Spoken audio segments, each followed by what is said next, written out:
As the popularity of soccer in the US continues to soar, a brand new club in Ohio is making the headlines. Our goal this year was just to put Cincinnati on the map. It was a big task to take on, but it was a great challenge. I love it. We've been a club less than a month in. They're watching our game in the pub and you're like, we're in preseason. Could you have guessed we'd sell 35,000 tickets to a soccer game? This wasn't even a possibility a year ago. It's been quite a year for FC Cincinnati. Founded last August, the club joined the United Soccer League for the 2016 season, bringing professional soccer to the city of Cincinnati. We're a very proud city. This is a big league sports town. It's been that way for generations, and it seemed like it was the perfect time. Cincinnati is a city on the rise. Soccer is a sport on the rise. In the US, we're catching up with the rest of the world. So as other cities were moving to bring soccer to their cities and potential expansion into the MLS, we sure weren't going to be left on the sidelines watching everyone else enjoy all the fun of soccer. I think Cincinnatians really love successful teams, and there's kind of a sleeping giant. They've been waiting for something like this to be around in higher level professional soccer, and it's come to Cincinnati. FC Cincinnati competes below the MLS, but their support is already very much on a par with the top-level clubs. We were hoping we could draw, we were reasonably confident we could draw 10,000 fans a game. We certainly didn't anticipate 17,000 fans a game on average. The community embrace has just been spectacular. Some friends and I decided, what if we made a supporters group? And we said, what if we call it the Pride? And then from there, it blew up. We could not have predicted how many people would be interested and want to be involved. The Pride was the first organization that started, and then we originated as a second supporters group. And originally, I was thinking it was just going to be me and my friends, but it quickly outgrew my wildest expectations. You could have been a fan your whole life, or you could have been a fan for 5 minutes, or you've never even watched soccer before. It doesn't matter. We just want people to come out and have a good time and be exposed to a sport and a team that we think brings a lot of happiness. Some stadiums in MLS don't even hold 20,000, We're getting 25, and just to see that in this very short amount of time here in Cincinnati, it's absolutely nuts. It's excellent. I mean, they follow us away games. They follow us here. They've been packing the house out. So we've been getting the crowds and the support.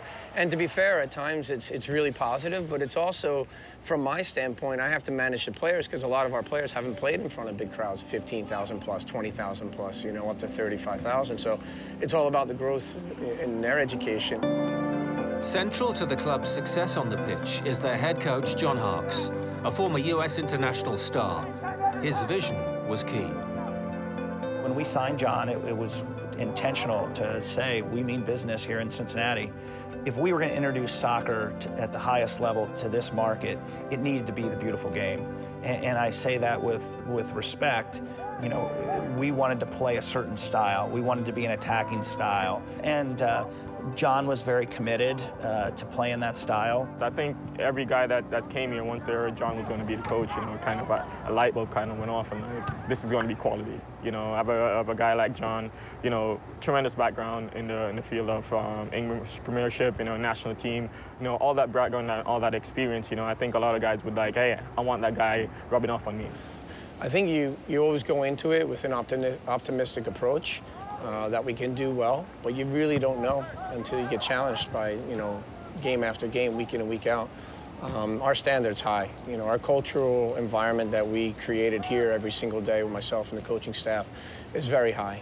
He knows when to get on us when we're not putting the work in. We're doing a good job right now, but we can't get comfortable, and that's the one thing that he's done a great job of is keeping it light and keeping it enjoyable, but also knowing when to lay into us when it's not good enough. In July, FC Cincinnati hosted English Premier League side Crystal Palace, breaking their own attendance record in a friendly that underlined soccer's massive appeal in the city. The occasion for the city, absolutely fantastic. People are like, oh, did you win against Crystal Palace? I said, yeah, everybody won. The whole city won, the club won, the league has won. For me, it was a massive, massive occasion.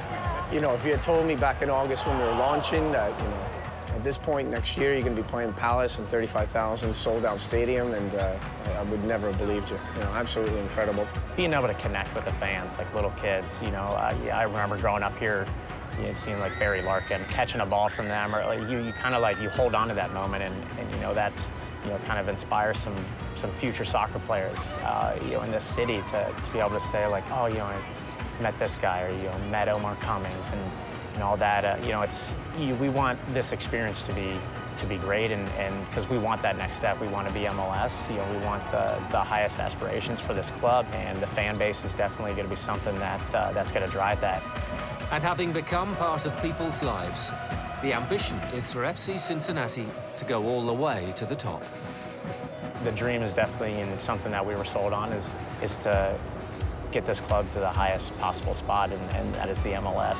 You always want to be humble and hungry is my motto with the players. Right now we need a big push. We just come over the halfway mark. We would like to be, you know, near the top, get into the playoffs and prove ourselves. So, you know, sky's the limit.